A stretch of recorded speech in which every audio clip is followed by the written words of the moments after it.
ये फार्मूले आपको याद रखने हैं क्योंकि इन पे डायरेक्ट कई बार सवाल बनते हैं। देखिए मेरे बच्चे, ये बेहतरीन सवाल है।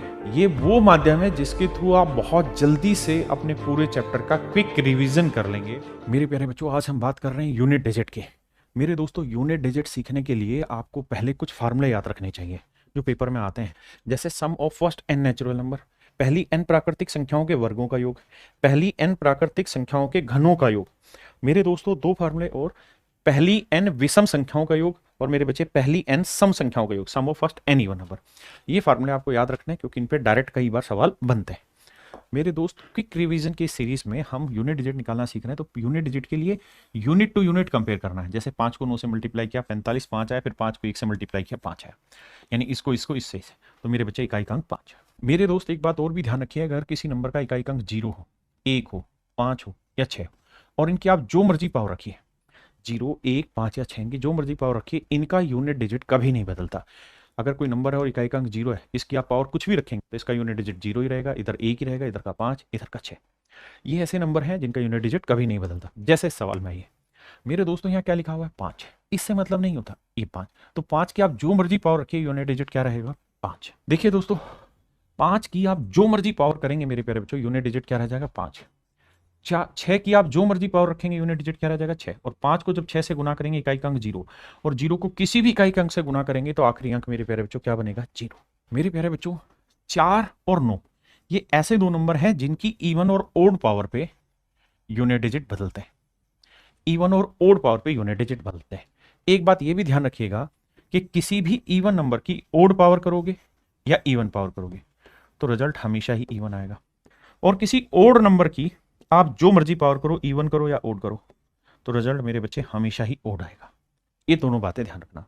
4 और 9 के केस में इवन ओड देखते हैं। जैसे मान लो 4 की पावर 16 है तो इवन नंबर है तो 4 की पावर 2 रख लो, 4 की पावर 2 16, यूनिट डिजिट 6।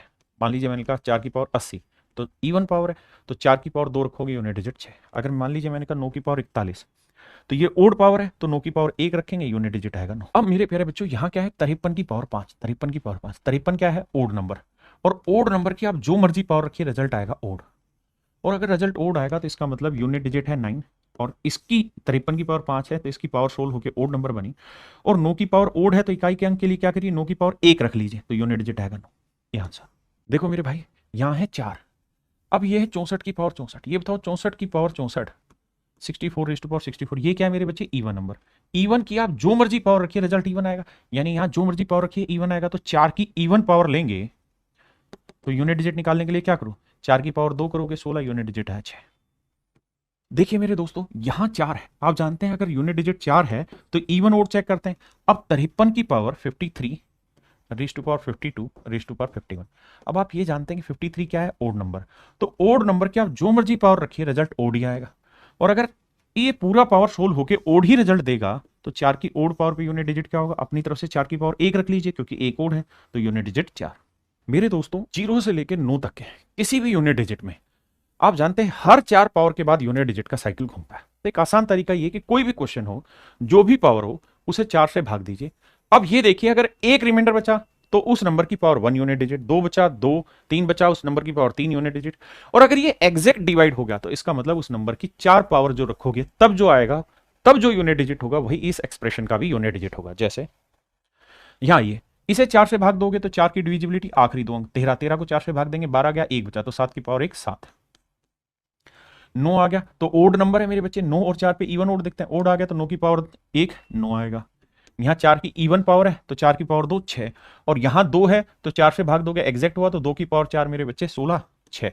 तो 6 को 6 से करोगे 6 है, 6 निम 54 4 है, 4 7 28 8 है। तो यूनिट डिजिट मेरे बच्चों 8 है। देखिए मेरे दोस्तों, 4 से भाग देंगे, एग्जैक्ट हुआ तो 3 की पावर 4 लेंगे 81, यूनिट डिजिट 1। यहाँ 4 से भाग देंगे 36 एग्जैक्ट गया, 2 बचा, 7 की पावर 2 49 9 आया यूनिट डिजिट। 6 की आप जो मर्जी पावर रखिए, यूनिट डिजिट 6। अब मेरे दोस्तों 6 और 1 कितना हुआ? 7। 7 में से 9 घटेगा नहीं तो क्या करना है? तो कैरी फॉरवर्ड कर लेते हैं। तो 17 में से 9 घटाइए तो 17 में से 9 गया मेरे बच्चे 8 है। ऐसा क्यों कर रहे हैं आप ये बताइए? अगर किसी एक्सप्रेशन का यूनिट डिजिट 7 है तो इसमें मैं 10 जोड़ दूं तो भी तो रिजल्ट में यूनिट डिजिट 17 ही में भी तो 7 ही रहा। एक शब्द होता है मेरे प्यारे बच्चों फैक्टोरियल। फैक्टोरियल का मतलब होता है basically product of first n natural number. अगर मैंने आपको कहा कि n फैक्टोरियल। तो इसका मतलब हुआ a गुना 2 गुना 3 कहां तक, n फैक्टोरियल तक। n तक का प्रोडक्ट, n नेचुरल नंबर का प्रोडक्ट n फैक्टोरियल कहलाता है। तो एक बात समझना हमेशा के लिए, मैं आपसे ये कहूं कि 3 फैक्टोरियल, फैक्टोरियल का ये भी साइन है, 3 फैक्टोरियल 3 से डिवाइड होगा या नहीं होगा, बिल्कुल होगा, क्योंकि 3 फैक्टोरियल में 3 आता है। मैं कह रहा हूं मेरे बच्चे 4 फैक्टोरियल 3 से डिवाइड होगा या नहीं होगा, बिल्कुल होगा। क्यों, क्योंकि 4 फैक्टोरियल में 3 तो आता ही है, तो डिवाइड होगा ही होगा। यानी हमेशा ये होगा कि अगर जैसे मान लीजिए मैंने यहाँ 6 लिया और मैं आपको कहूं कि भाई बताओ ये 4 से डिवाइड होगा या नहीं होगा, बिल्कुल होगा, क्योंकि 4 से बड़ा फैक्टोरियल। तो यही कॉन्सेप्ट यहाँ पूछा हुआ है कि भाई 234 फैक्टोरियल, तो ये बताओ ये 4 से डिवाइड होगा या नहीं होगा, बिल्कुल होगा, क्योंकि 4 से बड़ी वैल्यू है। और अगर एग्जैक्ट डिवाइड हो गया तो 3 की पावर 4 81, यूनिट डिजिट 4 1 आएगा। यहां मेरे बच्चों ये 4 से एग्जैक्ट डिवाइड होगा या नहीं होगा, बिल्कुल होगा। और वैसे भी अगर हम 2 फैक्टोरियल की बात करें या 2 से बड़ा कोई भी फैक्टोरियल लेते हैं तो हमेशा ही रिजल्ट इवन होगा, क्योंकि 2 उसके अंदर मौजूद होगा। और 4 और 9 में तो इवन और देखते हैं, तो ये इवन नंबर बनेगा। तो 4 की पावर 2 यूनिट डिजिट है 6, 6 को 1 से गुना करेंगे, इकाई का अंक 6। देखिए मेरे बच्चे ये बेहतरीन सवाल है। पहले इसकी पावर का एज्यूम करिए, 337 रेज़ टू पावर 334। भाई हमें ये पता है कि यूनिट डिजिट कितना है, 3, इनकी तो जरूरत ही नहीं है। अब यूनिट डिजिट चेक करना है तो जो पावर है उसे 4 से भाग देना पड़ेगा और फिर देखना पड़ेगा रिमाइंडर क्या आ रहा है।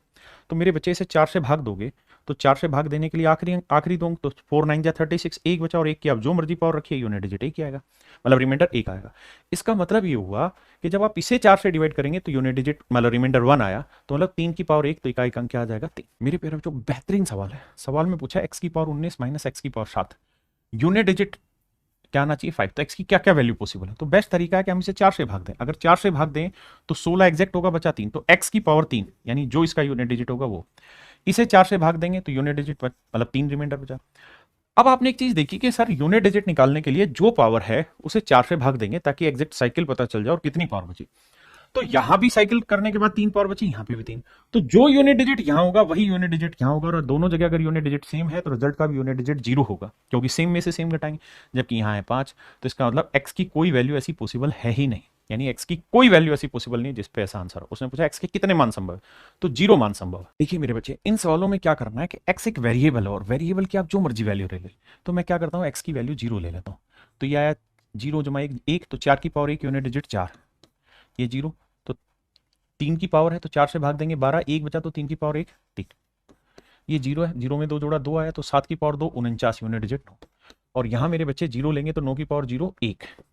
अब यूनिट डिजिट चेक करना है तो 4 3 12, 2 9 18, तो मेरे बच्चों इकाई का अंक 8 है। मेरे दोस्तों सवाल में कह रहा है find the unit digit in the product of all prime number between 1 to this. तो मेरे बच्चों आप जानते हैं सबसे छोटा प्राइम नंबर ही जो होता है वो इवन होता है, इसके बाद 3 आता है, फिर 5 आता है और फिर आगे। लेकिन मेरे दोस्तों है क्या कि जब 2 और 5 को मल्टीप्लाई करेंगे तो यूनिट डिजिट क्या बनेगा, 0। और ये भी ध्यान रखना कि आगे 5 कभी नहीं आएगा प्राइम नंबर, आगे 2 भी कभी नहीं आएगा प्राइम नंबर में, सिर्फ यही आते हैं शुरुआत में, तो इनके प्रोडक्ट का यूनिट डिजिट 0 होगा। मेरे प्यारे बच्चों सवाल में ये नहीं पूछ रहा यूनिट डिजिट क्या है, कहते हैं इसका हजारवां अंक क्या है। तो ये 5 की पावर 3 है, इसको लिख लेते हैं मेरे बच्चे 2 की पावर 3 गुना में 2 की पावर 998, क्योंकि आप जानते हैं बेस से में पावर ऐड हो जाएंगे। ये बन जाएगा 10 की पावर 3, और 10 की पावर 3 बनने का मतलब है कि इसे जब सोल्व करोगे तो जो भी वैल्यू आ रही होगी उसके आखिर में 3 जीरो आएगा, 1 2 3, तो इकाई दहाई सैकड़ा हजार।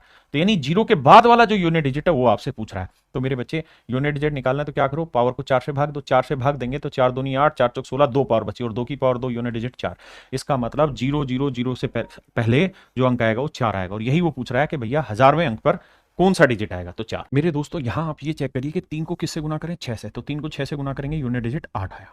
अब n की वैल्यू ऑप्शन से ऐसी उठाइए कि 8 को उस वैल्यू से मल्टीप्लाई करें तो यूनिट डिजिट उससे 2 बड़ा है। तो मेरे बच्चे करो क्या, 8 को 4 से गुना करो तो देखो क्या यूनिट डिजिट 6 आ रहा है, क्योंकि अगर n की वैल्यू 4 है तो आना चाहिए 4 और 2 6, तो 8 चौक 32 नहीं आ रहा। 8 को 5 से गुना करेंगे और तो देखो क्या आंसर में यूनिट डिजिट 7 आ रहा है, नहीं आ रहा। मेरे बच्चे 8 को 6 से गुना करो तो 8 6 48, तो यूनिट डिजिट क्या 6 से 2 बड़ा आ रहा है, हाँ आ रहा है।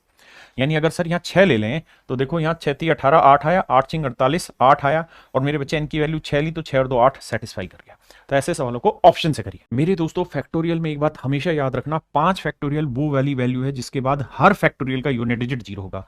5 फैक्टोरियल्स के बाद या 5 फैक्टोरियल से हर फैक्टोरियल का यूनिट डिजिट 0 होता है। तो जब बाकी सबका यूनिट डिजिट 0 है तो इनको जोड़ोगे भी तो यूनिट डिजिट 0 है, तो मैटर करता है बस इतना। तो मेरे बच्चे 1 फैक्टोरियल का यूनिट डिजिट 1, 2 फैक्टोरियल का यूनिट डिजिट 2, 3 फैक्टोरियल का यूनिट डिजिट 6 और 4 फैक्टोरियल का यूनिट डिजिट 4। इन्हें जोड़ोगे तो 4 6 10, 2 12 और 1 13, इकाई का अंक आएगा मेरे दोस्तों 3। मेरे दोस्तों इस सवाल में ये कह रहा है कि a एक ऐसा पॉजिटिव इंटीजर है कि a स्क्वायर यानी किसी नंबर का स्क्वायर कर रहे हैं तो यूनिट डिजिट 9 आ रहा है। तो मेरे प्यारे बच्चों या तो 3 ऐसा बनाता है या फिर 7 जिसका वर्ग करने पर यूनिट डिजिट 9 आता है। या तो a का यूनिट डिजिट 3 है या फिर 7 है। अब नेक्स्ट स्टेटमेंट में कह रहा है कि a प्लस 1 का स्क्वायर कर रहे हैं तो यूनिट डिजिट आ रहा है 4। a प्लस 1 का स्क्वायर कर रहे हैं तो यूनिट डिजिट आ रहा है 4। तो अगर मेरे बच्चे में 7 ले लेता हूं तो 7 और 1 8, 8 का वर्ग 64 सेटिस्फाई कर रहा है। अगर मैं 3 ले लेता हूं तो 3 और 1 4, 4 का वर्ग 16 सेटिस्फाई नहीं कर रहा। तो तय हो गया कि सर a की वैल्यू 7 है। अब कह रहा है 7 जमा 2 9, 9 का वर्ग करेंगे 81, यूनिट डिजिट क्या आएगा मेरे बच्चों 1। यही हमसे पूछा है मेरे दोस्तों, one of the finest question है। सवाल में कह रहा है कि कोई x और y दो इंटीजर है, इसके स्क्वायर का यूनिट डिजिट 9 है, इसके स्क्वायर का भी यूनिट डिजिट 9 है। तो मेरे बच्चे स्क्वायर का यूनिट डिजिट 9 कब कब हो सकता है? जब या तो 3 हो या 7 हो, यानी दोनों ही 3 3, इसका भी यूनिट डिजिट 3 हो, इसका भी यूनिट डिजिट 3 हो, दोनों आ सकता है। और कह रहा है इनका डिफरेंस, तो 3 में से 3 क्या 0, तो 0 आ सकता है भैया, इसमें कोई आपत्ति नहीं है। अब आगे कह रहा है कि भैया ये 7 हो, ये भी 7 हो, इसका भी इकाई अंक 7 हो, इसका भी इकाई अंक 7 हो, तब भी ये संभव है। लेकिन उस केस में भी डिफरेंस 0 आ जाएगा, यूनिट डिजिट मतलब डिफरेंस 0 मतलब इकाई का अंक 0 आ जाएगा। अब एक काम हम ये करते हैं कि इसका यूनिट डिजिट 7 ले लें, इसका यूनिट डिजिट 3 ले लें।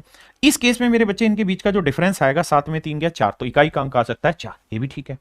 लेकिन अगर मेरे प्यारे बच्चों में ऐसा करूं कि इसका यूनिट डिजिट 3 ले लूं और इसका यूनिट डिजिट 7 ले लूं, तो 3 में से 7 तो सब्ट्रैक्ट होगा नहीं, तो क्या किया जाएगा, हासिल ली जाएगी। तो 13 में से 7 गया 6, तो ये भी संभव।